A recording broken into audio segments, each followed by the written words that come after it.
دیکھیے، وکٹورین دور کو اگر ہم صرف ایک تاریخی زمانہ سمجھے تو ہم اس کی اصل روح کو کھو دیں گے۔ یہ دراصل ان بے مثال مسائل کا ایک بہت منظم جواب تھا جو صنعتی انقلاب اپنے ساتھ لایا تھا۔ یوں سمجھ لیں کہ یہ وہ دور تھا جب برطانیہ نے جدید دنیا کو چلانے کے لیے ایک پوری کی پوری مشین تیار کی۔ اور اس دور کا جو مرکزی خیال ہے وہ اسی تضاد میں چھپا ہے۔ یہ جو کہا گیا ہے نا، یہ اس کی بہترین عکاسی کرتا ہے۔ ایک طرف تو بے مثال عالمی طاقت اور دوسری طرف ملک کے اندر گہرا سماجی بحران۔ مطلب برطانیہ بظاہر تو پوری دنیا پر راج کر رہا تھا، لیکن اندرونی طور پر وہ امیر اور غریب کی دو قوموں میں بہت بری طرح تقسیم ہو چکا تھا۔ تو پھر سوال یہ اٹھتا ہے، اور یہی اس تجزیے کا سب سے اہم سوال ہے، کہ بھئی ایک اتنا بٹا ہوا معاشرہ یہ سب کچھ کرنے میں کامیاب کیسے ہوا؟ آخر اس نے اتنی بڑی عالمی سلطنت کیسے بنا لی اور ان تمام چیزوں کی بنیاد کیسے رکھی جن پر آج کی پوری جدید دنیا کھڑی ہے؟ بالکل، اور اس سوال کے جواب تک پہنچنے کے لیے ہمیں سب سے پہلے اس دور کے بنیادی تضاد کو ہی گہرائی سے سمجھنا ہوگا۔ تو چلیں یہیں سے شروع کرتے ہیں۔ یہ دیکھیں، یہ تضاد یہاں بالکل واضح ہو جاتا ہے۔ ایک طرف برطانیہ دنیا کی ورکشاپ تھا، اس کی بحریہ سمندروں پر راج کر رہی تھی اور صنعتی ترقی کا تو کوئی مقابلہ ہی نہیں تھا۔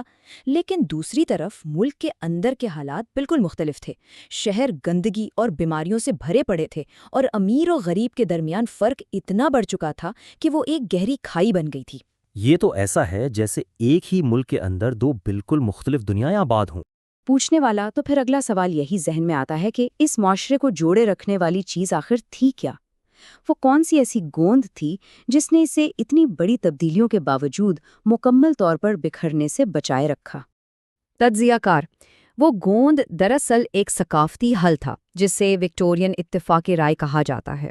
یہ بنیادی طور پر مشترکہ اقدار کا ایک نظام تھا، جیسے سخت محنت، اخلاقی طور پر ذمہ دار ہونا اور یہ پختہ یقین کہ ترقی تو ہو کر رہے گی۔ اور خود ملکہ وکٹوریہ ان اقدار کی جیتی جاگتی تصویر بن گئی جس نے اس بٹے ہوئے معاشرے کو ایک مرکز اور ایک طرح کا استحکام فراہم کیا۔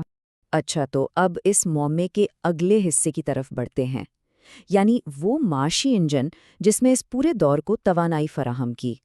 تجزیہ کار: اس کی بنیادی وجہ بہت سادہ تھی۔ صنعتی انقلاب نے برطانوی فیکٹریوں کے لیے دو چیزوں کی ایک نہ ختم ہونے والی بھوک پیدا کر دی تھی۔ ایک، فیکٹریاں چلانے کے لیے خام مال، اور دوسرا، تیار شدہ مال بیچنے کے لیے نئے گاہک یا نئی منڈیاں۔ اور اسی بھوک نے سامراجیت کی ایک بڑی عملی منطق کو جنم دیا۔ یہ ایک مرحلہ وار عمل تھا۔ پہلا قدم یہ تھا کہ اپنی بحری طاقت استعمال کر کے آزاد تجارت کی حوصلہ افزائی کی جائے۔ اسے غیر رسمی سامراجیت بھی کہتے ہیں۔ اور اگر کوئی ملک تجارت سے انکار کر دے تو پھر آتا تھا دوسرا قدم، یعنی طاقت کا استعمال، جیسا کہ چین کے ساتھ افیون کی جنگوں میں کیا گیا۔ اور اگر یہ بھی کافی نہ ہوتا تو تیسرے قدم کے طور پر وہ اس علاقے پر براہ راست قبضہ کر لیتے تھے تاکہ وسائل پر مکمل کنٹرول یقینی بنایا جا سکے۔ یہی رسمی سامراجیت تھی۔ لیکن یہ تو صاف طور پر زبردستی اور جبر ہے۔ تو پھر وکٹورینز نے اپنی قوم کو اور خود کو کیسے قائل کیا کہ یہ سب کچھ جو ہو رہا ہے وہ جائز ہے؟ تجزیہ کار: انہوں نے اس کا ایک بہت طاقتور اخلاقی جواز گھڑا جسے تہذیب یافتہ بنانے کا مشن کہا جاتا ہے۔ یہ نظریہ تھا کہ برطانیہ کا یہ فرض ہے کہ وہ دنیا میں تجارت، عیسائیت اور تہذیب کی روشنی پھیلائے۔ اس طرح ایک خالص تجارتی ضرورت کو ایک عظیم قومی اور اخلاقی جہاد میں بدل دیا گیا۔ اچھا، اب سلطنت سے نظر ہٹا کر برطانیہ کے اندر ہونے والی سب سے بڑی سیاسی تبدیلیوں پر بات کرتے ہیں۔ تجزیہ کار یہ ٹائم لائن طاقت کی اس منتقلی کو بالکل واضح کرتی ہے۔ دیکھیں، اس کی شروعات 1846 میں کارن لاز کے خاتمے جیسی معاشی تبدیلیوں سے ہوئی جس نے آزاد تجارت کو فروغ دیا۔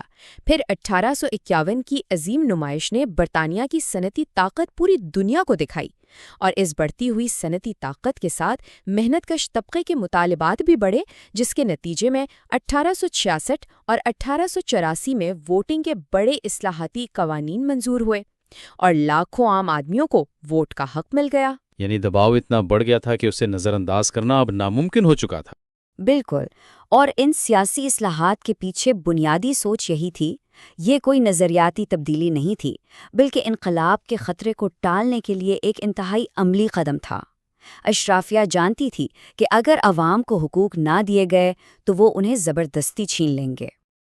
اور جیسے ہی عام آدمی کو ووٹ کا حق ملا، حکومت کا کردار بھی بدلنے پر مجبور ہو گیا۔ وہ پرانی عدم مداخلت یا لیزے فیئر کی پالیسی اب نہیں چل سکتی تھی۔ نئے ووٹرز بہتر صحت، تعلیم اور صاف ستھرے شہروں کا مطالبہ کر رہے تھے۔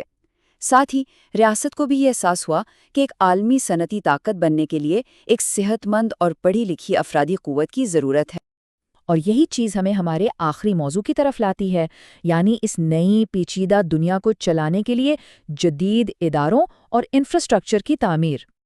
پوچھنے والا، یہ ایک بہت بنیادی مسئلہ ہے۔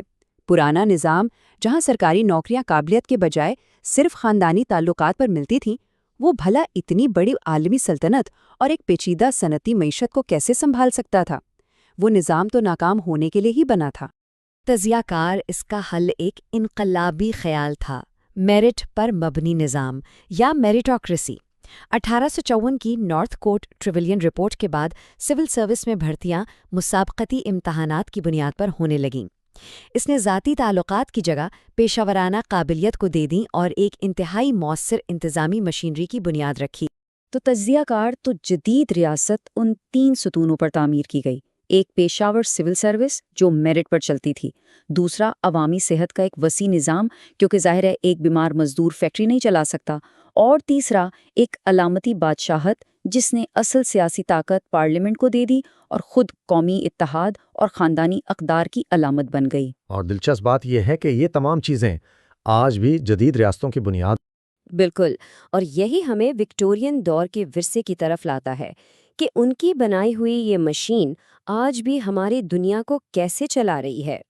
تجزیہ کار، اس پورے تجزیے کا نچوڑ یہ ہے، وکٹورینز نے صرف تبدیلی کا سامنا نہیں کیا تھا، بلکہ انہوں نے اس تبدیلی کو منظم کرنے کے لیے باقاعدہ ایک مشینری بنائی تھی۔ انہوں نے جدیدیت کے طوفان کو صرف جھیلا نہیں، بلکہ اسے چلانے کے لیے ایک نظام تیار کیا۔